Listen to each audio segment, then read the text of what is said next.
एक जहारवीर का भक्त 1 साल पहले दर्शन करने जाता है और बाबा की कृपा से उसको सब कुछ मिल जाता है।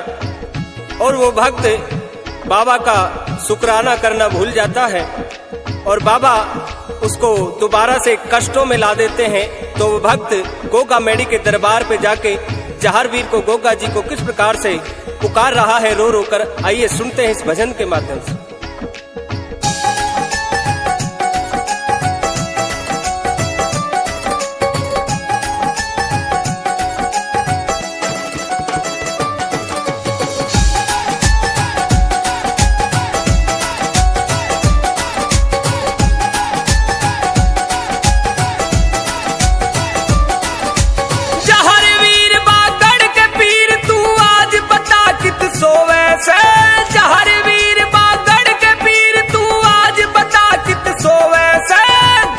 खोल गोगा मेडी का भगत खड़ा तेरा रोवे से।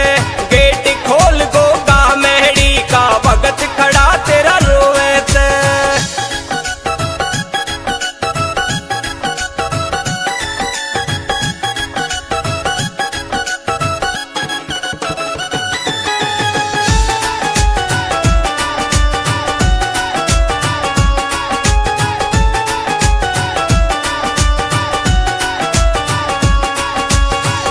भगत को बाबा फिर से दुख संकट ने आ घेरा।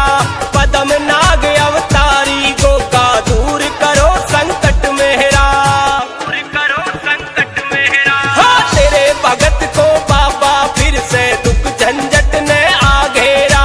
पदम नाग अवतारी गोगा दूर करो संकट मेरा। मैं भगत लाडला हूँ तेरा, क्यों मेरे ते छो वैसे। गेट खोल गोगा मेडी का भगत खड़ा तेरा रोवे से।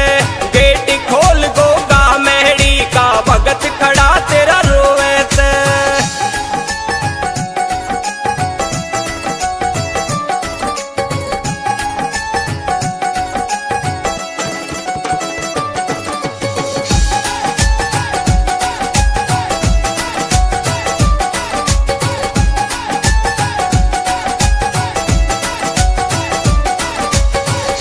साल पहले नौमी को दर्शन करने आया था।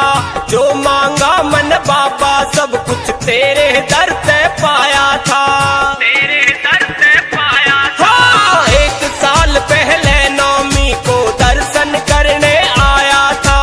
जो मांगा मन बाबा सब कुछ तेरे दर से पाया था। तुमको बाबा भूल गया यो माया मन को मोह से। गेट खोल गोगा मेडी का भगत खड़ा तेरा रोवे से। गेट खोल गोगा मेडी का भगत खड़ा तेरा रोवे से।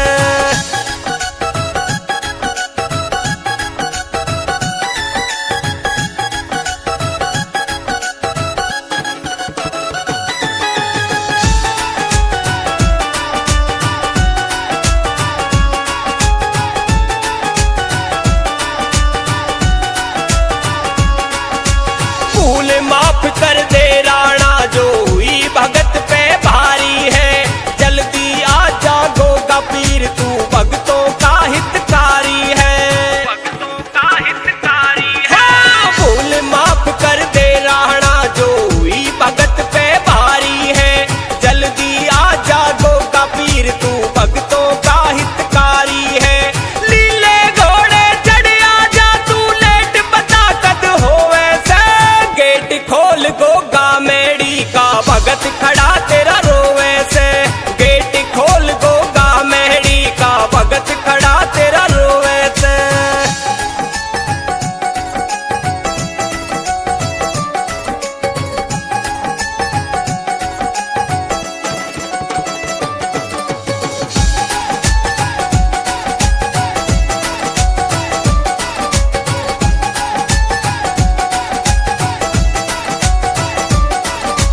गोरखनाथ के चेले जाहर जान गया तेरी शक्ति में। बलराज गुरु ब्रह्मलीन हुए जो सिखा गए तेरी भक्ति ने, सिखा गए तेरी भक्ति। हाँ, गोरखनाथ के चेले जाहर जान गया तेरी शक्ति में। बलराज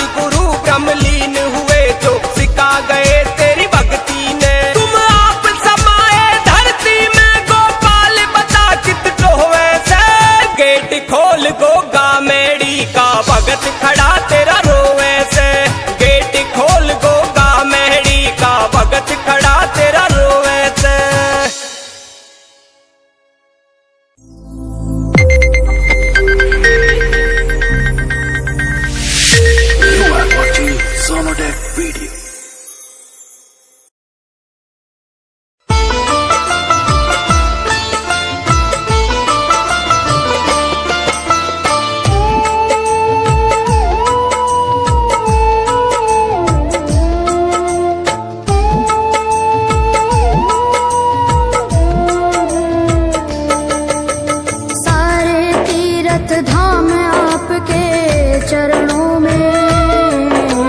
हे गुरुदेव प्रणाम आपके चरणों में, सारे तीर्थ धाम आपके चरणों में। हे गुरुदेव प्रणाम आपके चरणों में।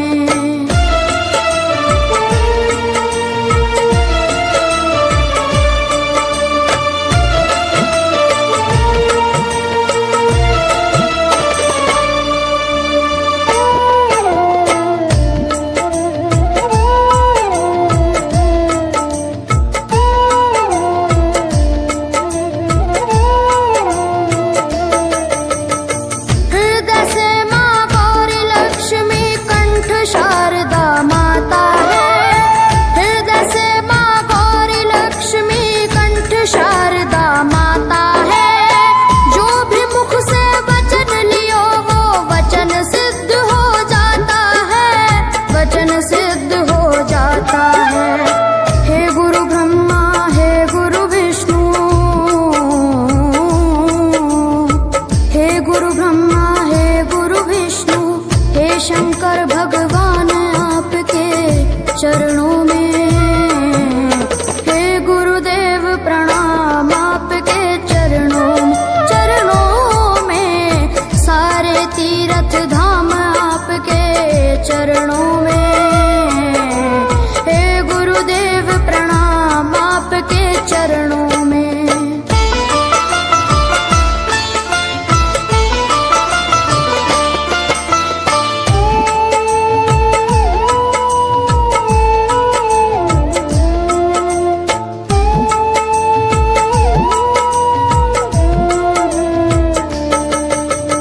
जन्म के दाता मात पिता है, आप कर्म के दाता है। जन्म के दाता मात पिता है, आप कर्म के दाता है। आप मिलाते हैं ईश्वर से, आप ही भाग्य विधाता है, आप ही भाग्य विधाता है। दुखिया मन को रोगी तन को,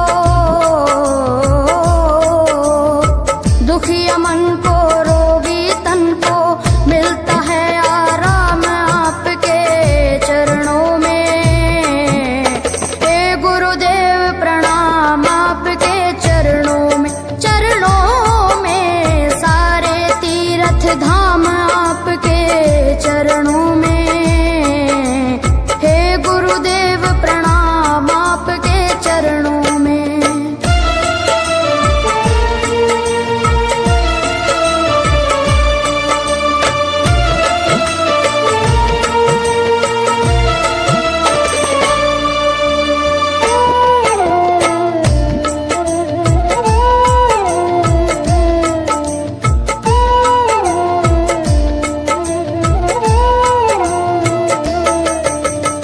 निर्बल को बलवान बना दो, मूर्ख को गुणवान प्रभु। निर्बल को बलवान बना दो, मूर्ख को गुणवान प्रभु। देव कमल और बंसी को भी ज्ञान का दो वरदान प्रभु, ज्ञान का दो वरदान प्रभु।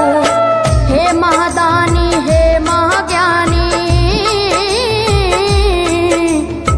हे महादानी हे महाज्ञानी, रहूं मैं सुबह हो शाम आपके चरणों में। हे गुरुदेव प्रणाम आपके चरणों में,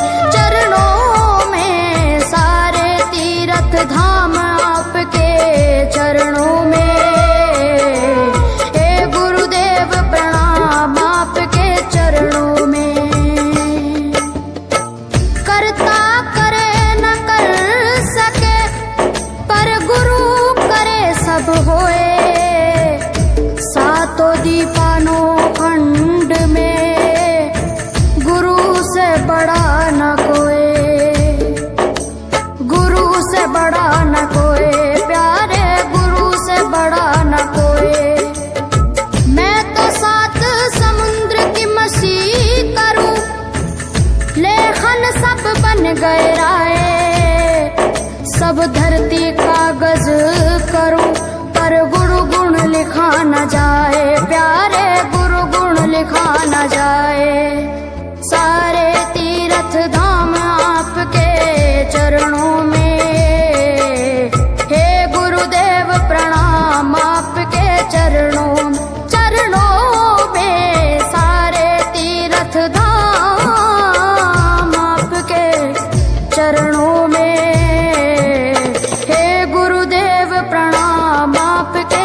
महाराज की जय हो।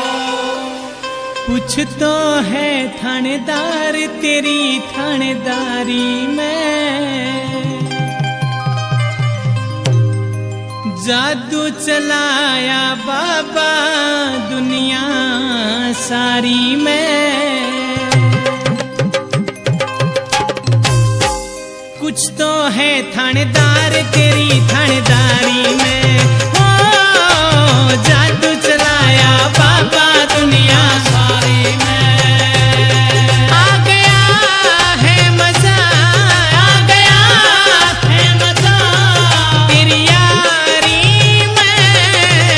कुछ तो है थानेदार तेरी थानेदारी में, कुछ तो है थानेदार तेरी थानेदारी में।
बाबा का सच्चा सेवक, बाबा का दीवाना, बाबा का प्यारा सा बेटा बाबा की भक्ति में पागल हो जाता है। घर परिवार काम काज की कोई सुध नहीं रहती।